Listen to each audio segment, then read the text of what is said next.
Hello, welcome back to our podcast. I'm the gentleman accompanied by the Disturbed Southern Belle. Hello. And in this episode, we will be continuing our creepypasta series with Pale Luna, one that I'm a bit familiar with.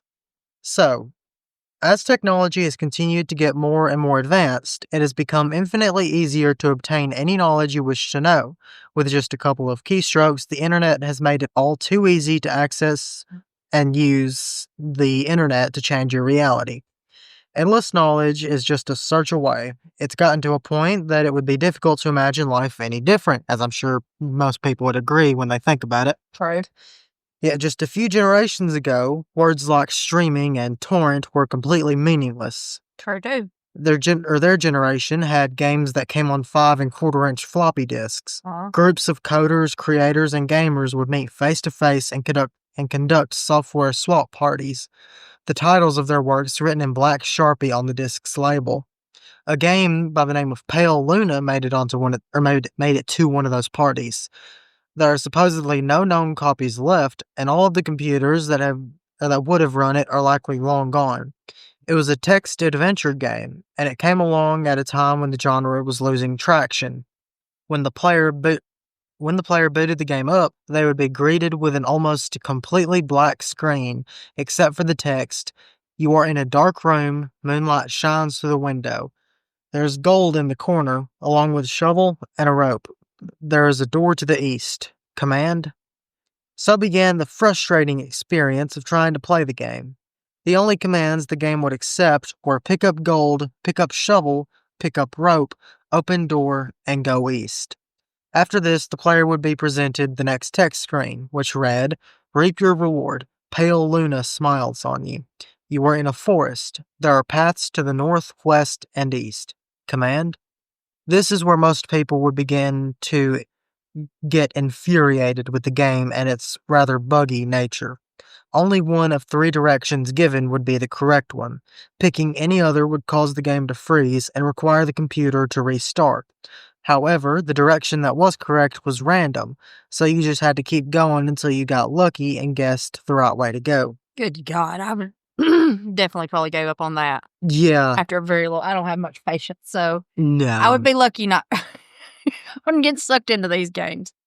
So, subsequent screens would repeat the same message as the previous, with only the directions being given changing. Right. If you entered use gold, you would get the message that said not here. If you entered use shovel, it would say not now.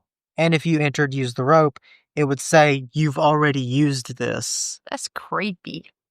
So the majority of people that had tried to play the game ended up giving up after getting stuck in the seemingly endless forest. Right. The constantly having to restart their computers because the direction being random causes them to give up completely. Well, I can imagine so, yes. Yes. However, one thing remains to be true. There are some people with too much time on their hands. True. A young man by the name of Michael Nevins was one of these individuals, and he decided to see if there was more to Pale Luna than met the eye. Uh-oh. It took him 5 hours and 33 screens worth of trial and error before he finally reached a screen with new text which read, "Pale Luna smiles wide. There are no paths. The ground is soft. Pale Luna smiles wide. Here. Command?" This new screen took him an hour of trying before he finally got the correct set of commands to continue. And they were, dig hole, drop gold, fill hole. The next text screen displayed the following message: "Congratulations." And it followed with coordinates being 44.24248 and negative 121.4434. After this, the game would refuse to accept commands, which had Michael restarting his computer yet again. After a bit of thinking, he comes to the conclusion that the numbers likely referred to lines of latitude and longitude. Right. Or longitude. Right. He found that the coordinates led to a point in a large forest that dominated the nearby Lassen Volcanic Park. Since Michael had more free time than sense, he vowed he was going to see the game through to its end. Sounds good. The next day, he set out, armed with a map, a compass, and a shovel. He navigated the park's trails, noting with amusement how each turn he needed to make corresponded precisely with the one he had to make in the game. He initially regretted bringing the shovel, as it was cumbersome and awkward to carry, but as he continued along, he felt that everything would remain on track with what happened in the game, so he knew he would need to dig a hole. He was out of breath by the time he reached the coordinates. It hadn't been an easy trek by any means, but when he scanned the ground, he found a slightly sunken spot. So he began to dig, and it didn't take him long to reach what had been buried. He had found the badly decomposing head of a blonde-haired little girl. Oh, God. He hurried back and reported what he found to the authorities. The girl was later identified as Karen Paulson, who was around 11 years old, who had gone missing around a year and a half earlier. Oh, God.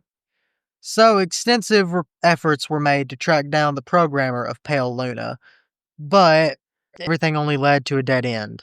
Collectors are said to offer upwards of 6 figures for an authentic copy of the game, and the rest of Karen's body was never found. That's creepy. Yes. Very creepy. Very, very sad, too. And also, you just know that someone made this into an actual game. Maybe, but... You could probably find it on itch if you wanted. Probably, but the sad thing is that someone could have really made some psycho, could Oh, have absolutely. Someone did at some point. This is too perfect. Ugh, it's creepy. It's sad, but it's good, too, because it could have actually happened. Yeah. So creepy. But, yeah, that's the story. And more or less what I remember. Not a pleasant one, but a good story. Not a pleasant one. Definitely a disturbing one, but that's what we were covering. So we hit the nail on the head with that one. Anyways, thank you for listening to this episode. Let us know if there's any specifically that you'd like for us to read. And I'll turn it over to the Belle for her outro.